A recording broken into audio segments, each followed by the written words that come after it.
Alright guys, my name is Goblin, and today I'm going to be teaching you how to make 30 to 50 gold, if possibly a little bit more, in Classic WoW without really actually doing anything. Like me, and you do gold farming for like 20 minutes and instantly get bored because you're simply just, well, not a farmer, then this is definitely the video for you, because in this video I'm going to be teaching you how to just be a little bit crafty and take a little initiative to kind of conveniently and simultaneously make quite a lot of money while you're just normally playing the game. Technically you will have to do some things, but these things that you're doing, you're probably already doing them, and this guide is all about how to make money simultaneously while you're doing stuff in the game, and how to intelligently kind of turn that around into a little bit of a cheeky profit on the side with absolutely minimal to like no effort at all. Just before we jump in guys, please do give me a quick follow on Twitch if you want to catch any of my live streams. So the first tip I can give you is about dungeons. Obviously you are going to be doing dungeons for a long time when you're playing Classic WoW. You're going to be farming your pre-raid best and slot gear. Even after you're doing your raids, you will be trying to pick up a few pieces here and there. And what I recommend doing is actually just greed rolling on absolutely everything, because over time when you're doing dungeons you accumulate like a decent amount of gold from the just vendor value of certain trash or certain loot that you need. On top of that, I'd always recommend looting everything in sight. I see a lot of people in dungeons who don't loot things, especially as a skinner. That is kind of frustrating because I want to skin everything.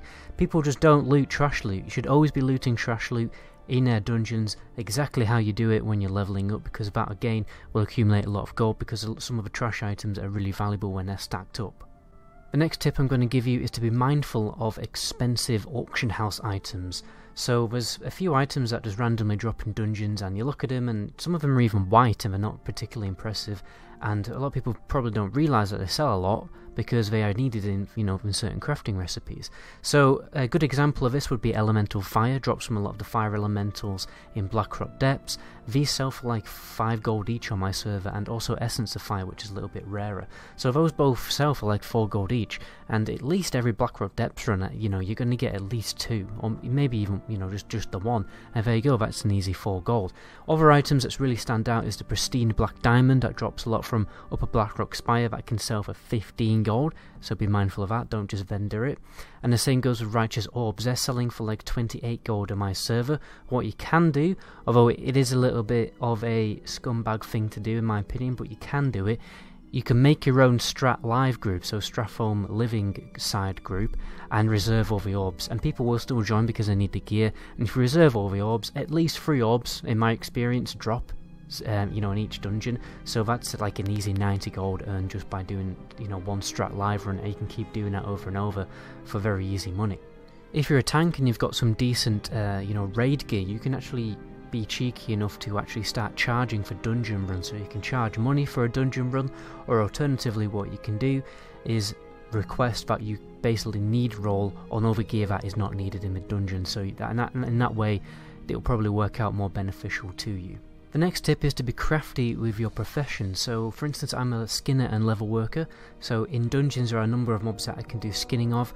So a lot of the kind of dragon scale stuff is better to just vendor rather than auction because of the deposit price and all that, so you can vendor the value of the leather, but alternatively what you can do is what I've started doing is crafting them into certain gear pieces, on level working gear pieces, and then just vendoring it. The reason why I don't sell it in the auction house is normally because the deposit price kind of ruins the profit that you can make. So what I do is I calculate the value of the leather, and I add it to the black dye and the rune thread.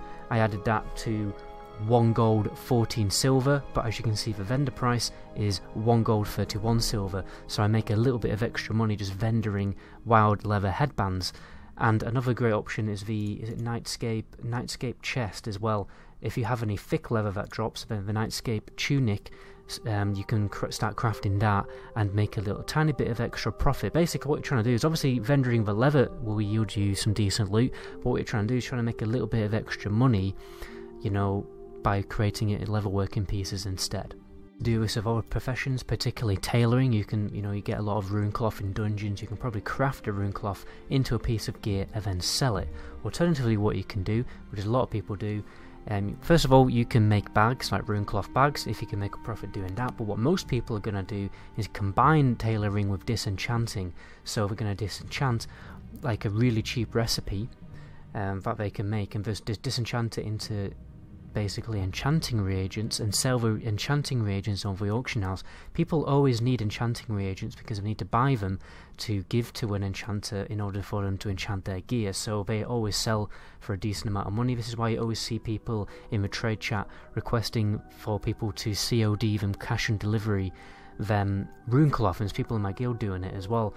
You know, and the rate that people normally go for is like 1.4 gold per stack, and they're turning that round into a lot of money. So you can also do that. You can take the initiative to do that. Request that people COD you rune cloth and start, turning it around into enchanting reagents and making a lot of profit that way. Alternatively, if you don't have those professions and you have loads of rune cloth in your bags, what I've started doing, because I haven't seen people requesting it for a while, I've been vendoring the rune cloth, because normally again the deposit price is something you've got to be cautious of on the auction house, because a deposit price can sometimes ruin any profit that you can make, so be mindful of that. So I've been vendoring my rune cloth at the moment, but when I see someone requesting rune cloth, I'll probably COD even all my rune cloth to make it like a little extra, about 50 silver per stack, and obviously it adds up over time as well. The last tip I can give you is a buying, crafting and reselling trick. So what I've done recently is I bought the raw mats for Devil Soul leather and I crafted the legs. I think other reagents in total cost me 105 gold, and I know that I can resell the Devil Soul leather anywhere in between 130 to 150 gold on my server, so that is a decent amount of profit that I can make.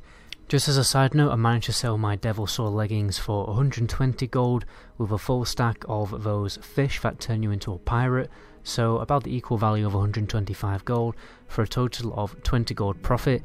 And that is basically from me literally doing anything. I logged in today to actually record this video, and while I was recording the video I made 20 gold. Bob's your uncle. I basically targeted the auction house at about 3 in the afternoon. Devil Soul leather was going ridiculously cheap in the auction house for about 6 gold 50. I bought 13 pieces because I already had one, and yeah, just resold it. But anyway guys, that's where I'm going to end the video. My name is Metagoblin. Until my next video, ciao.